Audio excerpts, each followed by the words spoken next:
Yo, salut tout le monde, c'est Ouzen TV. Aujourd'hui, on se retrouve pour la review de l'épisode numéro 6, 7 et 8 de Shingeki no Kyojin, donc 3 épisodes. Donc j'aurais aimé faire les reviews en temps voulu, mais je n'ai pas pu à cause de mes examens, donc on va les faire maintenant. Je voulais absolument parler de l'épisode 6 de Shingeki no Kyojin.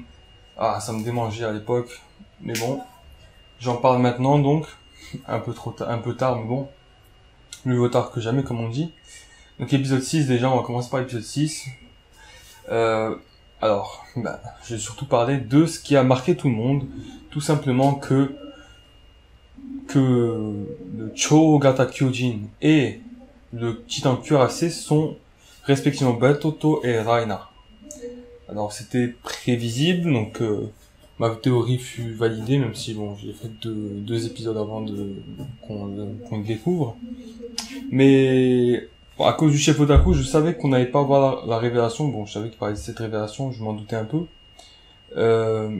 Qu'on n'allait pas avoir la révélation cash comme ça, mais à grandiose, donc j'étais sur mes gardes. Je savais que on allait nous révéler le truc de manière furtive, parce que lui, il avait donné l'exemple, et je trouve que franchement, je trouve que c'est un peu un enfoiré d'avoir dit ça, genre, nous avoir autant teasé, entre guillemets. Le fait de nous dire que, en manga, tu lis la page, tu viens d'avoir la révélation, tu tournes la page, tu dis, ah, mais qu'est-ce que je viens de dire, tu retournes la page, pour moi, c'est quand même un spoil, tu vois. C'est quand même ouais, ça m'a un peu gâché le truc, parce que du coup, quand j'ai lu, Reiner le Titan Cuirassé et Bertholdt le Titan Colossal, j'ai même pas eu besoin de rembobiner, j'ai tout de suite fait le lien, je me doutais que c'était eux, et je savais que la révélation allait se faire, d'une manière assez spéciale, furtive, donc voilà, donc ça m'a un peu gâché le truc, ça m'a un peu fait chier, mais j'ai quand même vraiment grandement apprécié l'épisode, j'ai quand même beaucoup profité de l'épisode.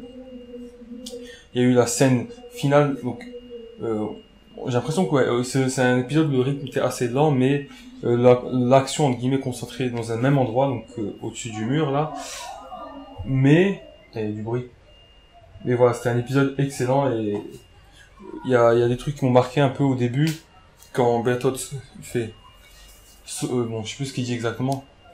Soko Dardaina, Isho, Kaedo. Il dit en gros, mais oui, c'est ça, Reiner. Rentrons chez nous.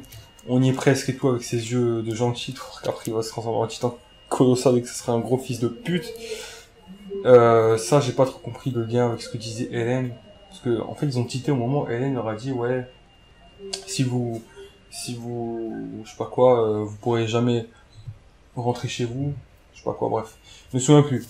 Dans tous les cas, après ça, Reiner a décidé d'avouer à Hélène qui était le titan colossal, Cuirassé et Bertholdt, le titan colossal, et qu'ils allaient l'emmener quelque part. Alors, je me demande, franchement, si ça a toujours été leur but d'amener Hélène avec eux, ou si cet objectif est né récemment.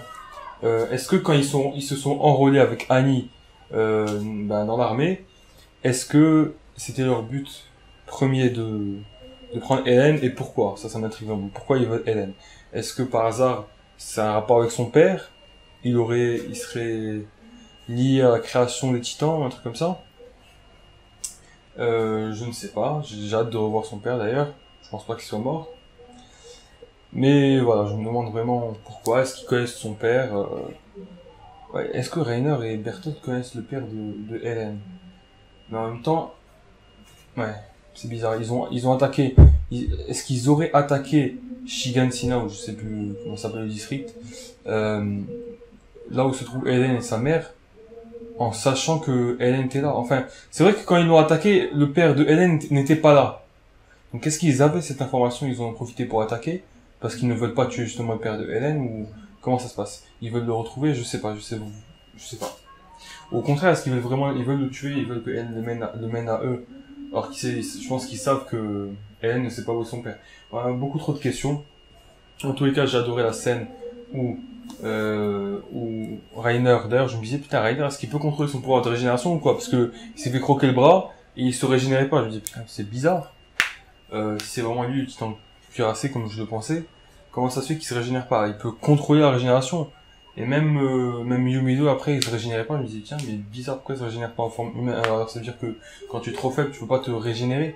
Donc voilà, ça me semblait bizarre, et finalement dans la réponse, il comprenait effectivement, il faisait semblant de ne pas se régénérer, au moment où il enlève le bras, et il parle de son devoir de soldat, enfin, il traduit ça par Senshin, Senshin ça veut plutôt dire guerrier, Senshino, je sais pas quoi, et au moment où il serre le poing, il se régénère, et que Mikasa arrive, et les tranches, et surtout cette scène, avec Bertolt qui fait, Zaina, Yarundana, Ima, Kokoda, ah, Shobu wa ima, koko de kimeru. Au ralenti comme ça, Mikasa qui est un peu au ralenti, après accélération, elle des tranches. Vraiment magnifique, jusqu'à la transformation de... Et Bertotto qui a un peu les larmes, parce qu'il a mal, hein, je pense pas que ce soit parce qu'il regrette ou quoi. Qui a les larmes à l'œil, et qui se transforme là. Eren, Nigero! Et le titan cuirassé qui attrape Eren. Eren. Et Eren qui se met à avoir la larme à l'œil, enfin pleurer un peu, en repensant à Reiner et Bertolt. Franchement, magnifique épisode 6. Après, on enchaîne direct avec l'épisode 7, le meilleur de la saison 2 pour moi, pour le moment, qui commence avec un flashback. Déjà, commencer l'épisode avec un flashback, je m'y attendais pas, mais c'était vraiment un très bon choix. Commencer avec un flashback, mais ce qui m'a turlupiné, on va dire, c'est pourquoi Reiner, juste avant, dans l'épisode, à la fin de l'épisode 6, donc vraiment juste avant, dans les mêmes images, il disait autre chose à Reiner, à Eren, à savoir qu'il disait rentrer chez moi, c'est tout ce qui compte pour moi. Et là, il lui dit si la peur, si le fait d'avoir vu, il dit à peu près, si le fait d'avoir vu les Titans ne t'a pas enlevé cette détermination à toi, tu vas sûrement y arriver. Eren Yeager, c'est ça? Et les mêmes images, je sais pas pourquoi. En tout cas, il y avait le mec qui était devant eux, devant Eren, Reina et Bertotto, il ressemblait trop à Bertolt, je trouve. Et voilà, il se disait plus ou moins pourquoi il voulait devenir soldat. Reiner pour rentrer chez lui et Eren avec un magnifique speech. Par contre, Bertolt, il a rien dit. Un magnifique monologue, entre guillemets, enfin une tirade, où il commence à dire que il s'est dit qu'il voulait tous les éliminer jusqu'au dernier des titans, etc. Et t'as Bertolt et Reiner qui le regardent comme ça. Justement parce que eux deux sont des titans, sûrement. Je pense que c'est pour ça. Et à la fin de ce flashback, tu as Eren qui fout un putain de coup de poing sur le titan cuirassé. Et le titan cuirassé, franchement, autant il est fort, c'est vrai, mais quand je le vois, j'ai l'impression qu'il est moins fort que Annie. Je sais pas pourquoi, c'est vrai que Annie... en fait, je pense que ça vient surtout du fait que dans ce combat, dans l'épisode 7, il n'y a eu aucun mort. Titan colossal, c'est vrai que le cuirassé, il y a que Eren qui s'est battu contre lui. Mais Annie, j'ai trouvé que c'était... Putain, il y a du bruit. Je trouvais que c'était une sacrée pute, Annie. Pourquoi elle éliminait des soldats? Annie, on a l'impression qu'on l'obligeait à faire ça. Peut-être même que Reina et Bertotto, on les oblige à faire ça. À mon avis, c'est leur devoir de soldats.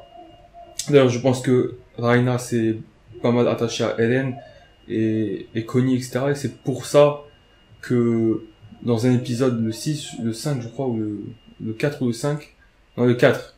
Dans l'épisode 4, c'est pour ça que quand Connie demande à Bertolt est-ce que Reina a toujours été comme ça, Bertolt dit non, autrefois, Musashi, Reiner était un Senshinda. Et il comprend pas, Reiner, il dit Senshin, qu'est-ce que tu racontes, Bertolt? Donc un guerrier, un soldat. Et bien en fait, pour moi, c'est un peu un rappel à l'ordre de Bertolt qui est en train de lui dire qu'il est en train de dévier de sa mission et de s'attacher à, entre guillemets, l'ennemi. J'espère qu'on aura plus d'indices dans l'épisode 8, dans l'épisode 9, pardon, sur les motivations de Reina et Bertotto.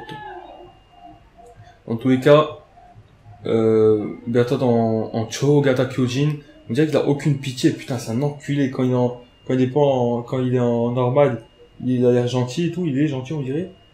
Alors que quand il se transforme en titan, ça devient un gros fils de pute. Là, il a mangé 2 personnes. Donc Iyumi qui est encore vivante, mais il a mangé un deuxième innocent. Alors j'ai vu que pas mal pensaient que c'était éventuellement un autre titan. Un autre titan spécial là, genre les humains qui se transforment en titan. Alors, c'est possible, mais ça peut aussi juste être un humain qui a voulu attraper comme ça. Moi, je pense plutôt à ça, hein. Honnêtement, tout simplement. Parce que dans l'épisode 8, on voit pas cet homme, de toute façon. Ça veut dire qu'il l'a tué. Et en gros, Bertolt n'a enculé d'avoir tué un mec innocent comme ça pour rien. Il aurait pu le relâcher, genre, ça servait à rien de tuer, putain, mais pourquoi il fait ça? Mais il aurait pu, quand il a fait sa chute à la fin de l'épisode, il aurait pu les tuer aussi, bon, bref. En tous les cas, on remarque que, alors que ça, je surestimais beaucoup trop, parce qu'apparemment, c'est une merde, tout ce qu'il peut faire, c'est casser les murs, mais là, il est, beaucoup trop lent. Et du coup, même si c'est vrai que s'il te touche, tu meurs, je pense, ouais. Ben, là, comme il est trop lent avec, en tout cas pour des membres des choses à Reda, donc des bâtons d'exploration expérimentés et tout, ben, il est trop faible, ils peuvent le battre. Il y a juste sa vapeur qui est chiante. On aura un épique combat entre Eren, un combat titanesque, c'est le cas de le dire, entre Eren et Rhaenyra, et franchement, ce que j'ai le plus aimé que le combat en lui-même, c'est tout le moment où, en fait, Eren est en train de se faire éclater la gueule par Rhaenyra, et qu'il a des flashbacks où il dit, en gros, il dit, putain, je te considère comme un grand frère, enfin, j'ai toujours voulu être aussi fort que toi, tu étais toujours quelqu'un qui se souciait de ses camarades avant lui-même, etc. Voilà, tout ça, ça apporte beaucoup de sentiments, et quand il lui dit que Bertolt et lui sont les pires fumiers, les pires enfoirés de l'humanité, là on voit que Hélène n'a pas oublié que à cause de lui et du Chouragata Kyojin, donc Bertolt, eh bien il y a quand même sa mère qui est morte. Ouais, sa mère est morte à cause bon, en vrai à cause de Bertolt, puisque c'est lui qui a cassé le mur qui menait vers là où il y avait sa mère, mais bon, ça aurait rien changé. Mais voilà, il faut pas oublier que c'est à cause d'eux que la mère de Hélène est morte. C'est vraiment, même quand Hannes a vu Cho'Gatta Kyojin, il était assez vénère, parce que c'est à cause de lui que c'est lui qui a ravivé cette guerre entre les Kyojin et les humains.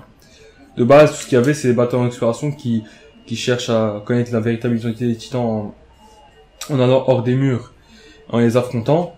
La garnison la garnison ou les brigades spéciales, ils ne faisaient rien, ils étaient en sécurité en ville, tranquille, et ils faisaient pas grand chose, tu vois. Après, avec Hannes, dans le flashback, par exemple, l'épisode 8, voilà, il faisait rien. C'était une paix, entre guillemets, illusoire, mais au moins, ils étaient protégés par les murs. Et là, à cause de Rhaenyra et Bertotto, tout se chamboule. En fait, c'est à cause des humains que la guerre a repris, parce que au final, Rhaenyra et Bertolt, c'est des humains. Alors, à part si tous les titans sont des humains, un truc comme ça, ou les titans ont été créés par des humains, ça c'est probable. Là, à l'heure actuelle des choses, on se dit juste que, putain, mais ils sont déjà suffisamment dans la merde à cause des titans normaux. Et là, t'as des humains qui s'amusent à les combattre, donc des humains qui se transforment en titans, qui s'amusent à combattre les autres humains, et à utiliser les autres titans pour les tuer, genre c'est comme s'ils étaient pas suffisamment dans la merde, putain. Après, putain, si le titan bestial est aussi un humain, c'est le pire de tout, cet enculé, il tue les chevaux, il commande des titans pour tuer les humains, pourquoi il fait ça? Si c'est un humain, pourquoi il fait ça? Les humains sont suffisamment dans la merde, l'humanité est suffisamment dans la merde, pourquoi t'as des titans comme ça, méchants? Est-ce qu'ils obéissent tous à une même personne? Quoique le titan bestial, j'ai l'impression qu'il n'obéit pas à une entité royale, mais qu'il est intimement lié à la création des titans, si c'est bien et bien un humain. Quoique ce serait bizarre, parce qu'il n'a pas connaissance de l'équipement tridimensionnel, donc ce serait peut-être un humain, un des créateurs des titans, mais qui habite en dehors des murs. Dans ce cas, il y aurait d'autres habitations en dehors des murs, Sina, Rosé et Maria. Et ça expliquerait pourquoi il connaît pas l'équipement tridimensionnel, mais si c'est le cas, pourquoi il fait ça, pourquoi il ne se manifeste que récemment, alors que les titans ils existent depuis 100 ans. Enfin voilà, tout un tas de questions qui me tarautent, quoi. En tout cas, l'épisode était génial. On a eu donc ces phases où Hélène Eren en voulait à Rhaena. Ensuite, la phase où où il y a le flashback avec Annie. Annie, putain, qui a l'air gentille quand elle est pas en titan, mais alors qu'en titan, elle a tué plein de membres de bâton d'exploration auxquels je commençais à peine à m'attacher, comme Petora, que je kiffais beaucoup, quoi. Et là, on a eu le combat avec les clés qu'a utilisé Eren. Normalement, j'aime pas les combats des géants, surtout les petits avec les géants, mais même les géants, deux géants, bah, c'est pas les combats que j'aime beaucoup. Pourtant, c'est ce combat de l'épisode 7, c'est vraiment un combat que j'ai adoré. C'est vraiment un combat magnifique, putain. Pendant ce temps-là, t'avais le Cho'Gath Kyojin qui est en train de tomber. Au final, Eren aurait pu gagner contre Rhaena, mais en retournant sa puissance contre lui grâce aux clés, mais finalement, c'est sans compter l'aide de Bertolt qui va réussir à se jeter sur Eren et créer une énorme explosion. Moi, franchement, l'explosion, explosion de guillemets, le choc quand il est tombé par terre, quand je l'ai vu dans l'épisode 8, putain, mais moi, j'étais un peu surpris. Je pensais pas que ça allait faire ça, même s'il est énorme. Pour moi, ça allait juste faire un peu une petite explosion, tu vois, mais quand, dans la preview, ils ont dit que Mikasa allait être blessée par la chute du Titan Colossal, je me dis, attends, mais quoi? Elle était sous le Titan Colossal, mais si elle peut pas être blessée, elle est morte. J'avais pas pensé au souffle de l'explosion et tout, que ça puisse faire autant de dégâts. En fait, si. Petite mention spéciale à Connie qui n'a toujours pas capté, dans l'épisode 7 en tout cas, que Rhaena et Bertolt étaient en fait les titans cuirassés et colossal. Et que c'était leurs ennemis. Donc dans l'épisode 8, chose que j'ai énormément appréciée, c'est que Rhaena et Bertolt vont réussir à choper Eren et ils vont réussir à le kidnapper. Ça, j'étais content parce que je voyais pas l'évolution scénaristique si, en fait, voilà, si Eren se fait pas prendre, comment ils vont repousser le titan cuirassé colossal, Rhaena et Bertolt, comment ils vont les repousser? Je vois pas comment ils peuvent les repousser, genre ils vont pas se barrer. Tant qu'ils ont pas Eren, ils vont pas se barrer. T'as la seule issue au fait qu'ils ne prennent pas Eren, c'était la mort de Bertolt, de Rhaena, puisque Eren lui aurait coupé la tête. Et donc je suis content de voir qu'il s'est fait prendre et du coup là, à la fin de l'épisode, t'as plein de chevaux avec plein de soldats et pas que des membres des Chozareda mais également des membres de la garnison. Donc la garnison, je pense que c'est ceux commandés par Pixis, donc les armées royales, qui apparemment grâce à Edwin a été déplacé, si j'ai bien compris, a été déplacé en ville ou a prêté main forte aux Chozareda. Enfin voilà, il me semble bien. De toute façon, c'est eux, en termes de force, c'est, même si les Chozareda ont plus d'expérience, de base, à la sortie de l'école, en guillemets, c'est censé être la garnison qui a la puissance la plus élevée, puisque c'est que les 10 premiers de la promo qui peuvent y accéder. Et aussi dans cet épisode, j'ai beaucoup aimé revoir à la fois Edwin et Pixis, c'est vrai, Pixis qui se bourre la gueule comme d'habitude, mais surtout, j'ai adoré revoir Jean, qui est un perso que j'aime beaucoup. Et par contre, je suis déçu de pas avoir vu sa réaction quand il a appris que Rhaena et Bertolt étaient des titans, déjà, mais surtout, titans colossal et cuirassés. Ouais, j'ai vraiment été surpris ça m'a vraiment fait chier de pas avoir sa réaction. Puisqu'au final, il demande qui était-ce, et Edwin il a dit calme-toi et tout. Parce qu'il y a un messager qui est venu leur transmettre des informations en mode vraiment exténué et tout, avec Sacha derrière. Leur transmettre l'état de la situation. Et au final, on n'a pas vu ni sa réaction, ni celle de Connie. Connie, bon, c'est pas indispensable parce qu'il est tellement con que ça aurait été chiant de voir sa réaction. Comment ça, Eren et Bertolt, non, c'était pas nécessaire pour Connie, mais Jean, vu comment il réagit, quoi, il y a les titans à la 104e brigade. Qui ça? Eh ben, moi, je voulais voir sa réaction. Au final, il arrive, il rejoint les autres, donc il était en ville, il rejoint les autres sur le mur, sans pour autant, enfin, sur le mur, avec les chevaux et tout, Edwin, etc., sans pour autant qu'on ait vu sa réaction. Il le sait déjà en arrivant, et ça fait chier. J'espère qu'il va un peu plus développer sa déception quant à cette terrible nouvelle. Dans les prochains épisodes, on a aussi vu Mikasa qui apparemment Bon, on a eu un flashback pour montrer la détermination de Eren. Une scène bien sympathique de Hannes, donc un personnage qu'on ne voit pas souvent. Mais là, il va se joindre à eux, alors que ce n'est pas un membre, c'est un membre des brigades spéciales, je crois, ou de la garnison. Il me semble que, je sais plus, j'ai oublié la différence des deux, mais c'est un des deux. Donc il garde la ville, quoi. Il garde la ville. Et même si en théorie, il a l'air faible, il a pas réussi à se battre contre un titan, je veux dire, normalement, ça c'est un des premiers de la promo, il me semble. Dans son unité, pour accéder à son unité, il faut être un des premiers de la promo, corrigez-moi si je me trompe. On n'a jamais vu tuer de titan, on va voir s'il va réussir à en tuer. Je sais même pas s'il en a tué un de toute sa vie. Parce que n'oublions pas que, il y a eu l'attaque avec le Cho'Gath Kyojin, il s'est enfui. Après, il n'y a pas eu d'autres attaques. Et comme il fait pas partie de Cho'Zareda, il s'est pas battu. Il y a eu certes une attaque au district de Trost 5 ans plus, non, 5 ans. Non, 4 ans plus tard. Mais, donc encore avec le Cho'Gath Kyojin. Mais ça a rien donné. Enfin, pardon, ça a rien donné. C'est dans le district de Trost, et lui, il était pas dans le district de Trost, il est ailleurs, je sais pas il est où, mais il est ailleurs. Enfin, après, il est venu, mais bon, en tout cas, il s'est pas battu, ça c'est sûr. Donc voilà, donc on va le voir à l'œuvre, j'ai hâte, j'espère juste qu'il va pas mourir, ça m'étonnerait pas qu'il meure. J'espère qu'il va pas mourir. Et Mikasa pense encore à Hélène, elle a lâché une phrase vraiment, vraiment touchante. Domine, pourquoi Hélène s'en va toujours en nous laissant derrière? Après, elle lui fait, tout ce que je veux, c'est rester auprès de lui, je ne demande pas grand chose. Ouais, scène vraiment très touchante. Elle a aussi parlé de son manque de crâne, elle dit encore ça. J'ai l'impression que elle nous cache quelque chose, entre guillemets. Bon, pas que c'est une méchante, mais voilà. Parce que le mal de crâne, je pense pas que ça ait un rapport avec le fait qu'elle s'est fait blesser par le Cho'Gath Kyojin. Elle a dit encore ça, comme si c'était répété. Donc, qu'est-ce qu'elle a? Est-ce que ça veut dire que ça va devenir un titan, ou un truc comme ça, et qu'elle est en train de devenir titan? J'espère vraiment pas, parce que Mikasa, ça lui irait tellement pas d'être titan, elle est très forte en forme normale, j'ai pas envie qu'elle devienne une titan. Ouais, j'ai vraiment pas envie qu'elle devienne une titan, pour le coup, ouais. Est-ce que, je sais pas, est-ce que c'est un rapport avec ses origines, ses mal de tête? Est-ce elle avait perdu la mémoire avant de, non, qu'est-ce que je raconte? Attends.